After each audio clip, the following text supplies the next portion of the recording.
नमस्कार मैत्रिणींनो, माझ्या व्हिडिओमध्ये आपले स्वागत आहे.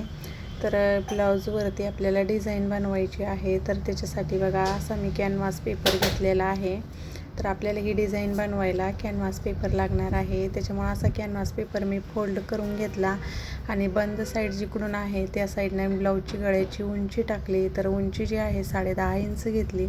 खालच्या साईडनं गळा रुंदी जी आहे तर मी 3 इंच घेतलेली आहे आणि वरच्या साईडनं गळा रुंदी जी आहे तर मी 2 इंच घेतलेली आहे. कारण हा जो ब्लाऊज आहे तर छोट्या साईजचा ब्लाऊज आहे, तर त्याच्यामुळं मी गळा रुंदी जी आहे तर 2 इंचच घेतलेली आहे.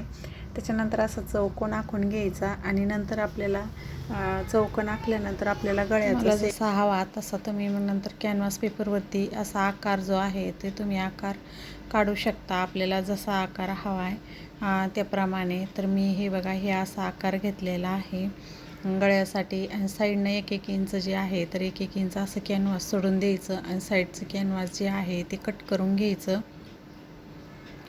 आता मधलं जो आपण आखलेला आहे तर ते पण कट करून घ्यायचं. कसं कॅनव्हासवरती आपण गळा आखला ना तर एकदम व्यवस्थित आपल्याला पाहिजे तसा आकार घेता येतो आणि आकार पण आपल्याला जसा आहे तसाच निघतो. आता हा जो कॅनव्हास पेपर आहे मी कट केलेला आहे. आता याला आपल्याला कपड्यावरती मी प्रेस करून असं चिटकून घेतलं आहे. आता साईडनं जे आहे तर साईडनं अशी त्याला टिप मारून घ्यायची आहे, कारण पलटल्या जात नाही लवकर. त्याच्यामुळं थोडेसे अगोदरच असे कपड्याला जे आहे तर थोडे थोडे कट मारून घ्यायचे, कारण की कट मारल्यामुळं काय होतं पटकन असा कपडा जो आहे तो फोल्ड होतो. म्हणजे मध्ये आपल्याला मधल्या साईडनं टिप मारायची असते तर मग ते कपडा असा आहे तर फोल्ड होऊन जातो. म्हणून असं साईडनं थोडंसं त्याला कट मारायचं. जिथं गोल आकार येतो तिथं कपडा लवकर फोल्ड होत नाही. त्याच्यामुळं असं हे करून घ्यायचं. आता याचा मध्ये काढून घ्यायचा आणि मग म्हणजे कसं का आपल्याला शिवायला एकदम सोपी पद्धत होऊन जाते. आणि आता हा जो आहे तर बॅक साईडचा भाग आहे त्याचा पण मध्ये काढून घ्यायचा. असा मध्येवरती मध्ये ठेवून घ्यायचा, बरोबर मध्येवरती मध्ये ठेवून घ्यायचा आणि अशी त्याला पिन जे आहे तर पिन लावून घ्यायच्या, कपडा सरकू नये म्हणून.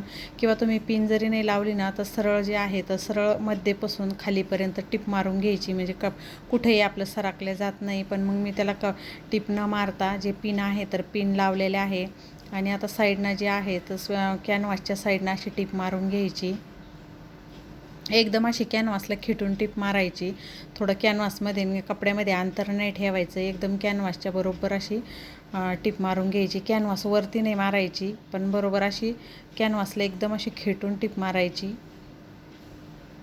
कारण की मग आपल्याला जेव्हा कपड्या पलटी करायचा असतो ना तर मग तेव्हा एकदम व्यवस्थित असा पलटी होतो आणि आकार पण एकदम व्यवस्थित दिसतो.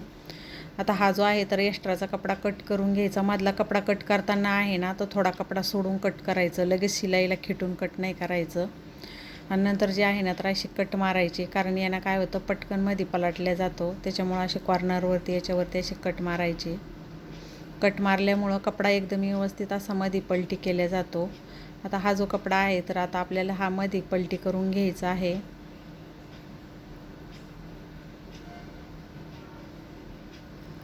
आता जसा हा मध्ये पलटी करायचा आणि वरतून जे आहे तर एक दाबटीप मारून घ्यायची.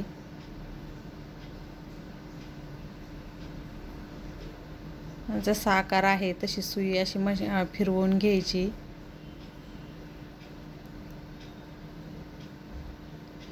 असे तुम्ही गळे काढल्यापेक्षा कॅनव्हासवरती गळा काढला ना तर फिनिशिंग पण एकदम छान अशी फिनिशिंग येते आणि आकार पण एकदम असे उठेव आकार येतात. म्हणजे आपल्याला जसा आकार पाहिजे त्या प्रमाणामध्ये पण आकार येऊन जातो.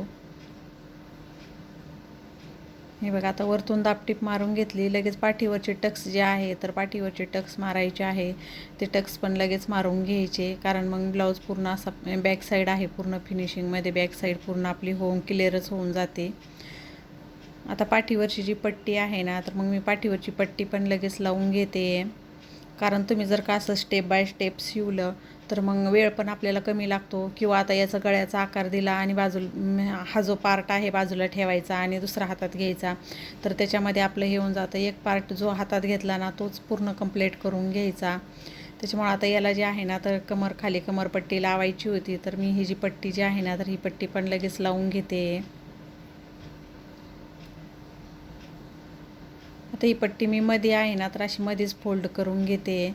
कारण फोल्ड करून घ्यायची आणि वरच्या साईडनं पण अजून एक दाबटीप मारायची, कारण फिनिशिंगमध्ये पण छान दिसतं आणि हात शिलाई पण करायची काही गरज नाही आहे. हे बघा अशी साईडनं जे आहे ना तर दाबटीप मारून घ्यायची. फिनिशिंग पण याने छान अशी फिनिशिंग दिसते आहे ब्लाऊजला. आता याच्यावरती जे आहे ना तर मग आपल्याला लेस पण लावायची आहे आणि हा जो आहे ना तर ब्लाऊज पीसमधलीच लेस आहे ही, कारण बाहीला आलेली. तर याच्यातला थोडासा तुकडा असा उरलेला होता, तर मग तो कुठं यूज करायचा म्हणून मग मी असं डिझाईन केलं. म्हणलं असं डिझाईन करून हा जो आहे तर हा आपल्याला इथं जो लेस आहे तर ही लेस आपल्याला इथं अटॅच करता येईल, कारण साडीमधलीच लेस आहे ही. बाहीला लावून एवढी थोडीशी उरली होती, तर मग उरलेल्याचे त्याच्यापासून आपण अशी डिझाईन पण बनवू शकतो. कारण थोडी लेस छोटं साईजचा जरी ब्लाऊज असला तर बाहीला दंड घेरायला पुरून लेस थोडीशी उरती, तर मग ही उरलेली लेस होती. आणि याच्यावरती जे आहे तर मी येल्लो कलरमध्ये अशी लेस आहे, तर येल्लो कलरची लेस अशी वरतून लावते. तुम्ही लेस असली तर लेस पण लावू शकता. लेस जर नसेल तुम्हाला वापरायची तर तुम्ही पायपिंग पण लावू शकता. आणि पायपिंग नसेल वापरायची तर तुम्ही असं जरी ठेवलं ना तरी पण ही डिझाईन छान वाटते आहे.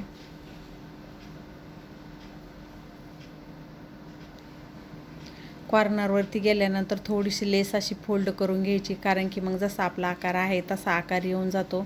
ते आकार येण्यासाठी थोडंसं त्याला फोल्ड करावं लागतं.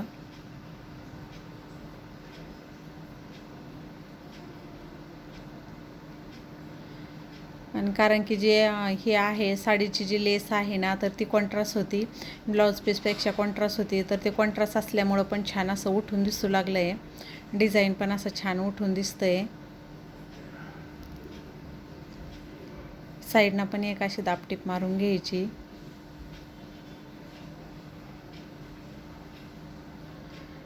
म्हणजे लेस एकदम अशी आपली पॅक होऊन जाते. अशी साईडनं बी आपण जर का टीप मारून घेतली तर,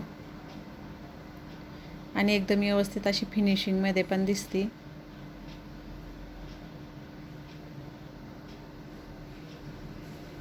धागे वगैरे कुठं आपल्याला दिसत असले तर लगेच कट करून घ्यायचे. हे बघा आता हे डिझाईन जे आहे तर तयार झालेलं आहे. आता आपल्याला नॉट पण लावायची आहे. तर नॉटसाठी पण बघा मी रेडीमेडच नॉट आहे तर तीच नॉट घेतलेली आहे. आणि त्याला जे आहे खाली लटकन करायचं, तर त्या लटकनसाठी जो कपडा आहे तर आपल्या ब्लाऊज पीसचाच कपडा यूज केलेला आहे. हे बघा अशा प्रकारे लटकन बनवून घ्यायचे.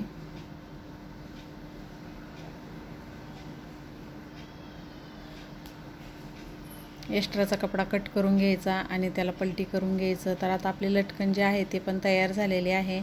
आता हे जे लटकन आहे तर आपल्याला लावायचे आहे. तर ते कसे लावायचे, तर वरतून खाली जे आहे शोल्डरपासून खाली 3 इंच घ्यायचं. 3 इंचावरती मार्क करून नंतरच हे जे आहे तर नंतरच आपल्याला हे लटकन लावायचे आहे. म्हणजे आपल्याला जे हे नॉट लावायची ना ती 3 इंच वरती 3 इंच सोडून द्यायचं आणि तिथून खाली लावायचं आहे. बऱ्याच वेळेस आपल्याला असं वाटतं आहे की मग आता बऱ्याच कस्टमरचं असं पण होतं आहे बघा, एकदम शोल्डरला खेटून नॉट येते, तर तशी नाही यायला पाहिजे. तर ही अशी डिझाईन तयार करून झालेली आहे. तुम्हाला आवडली असली तर लाईक करा.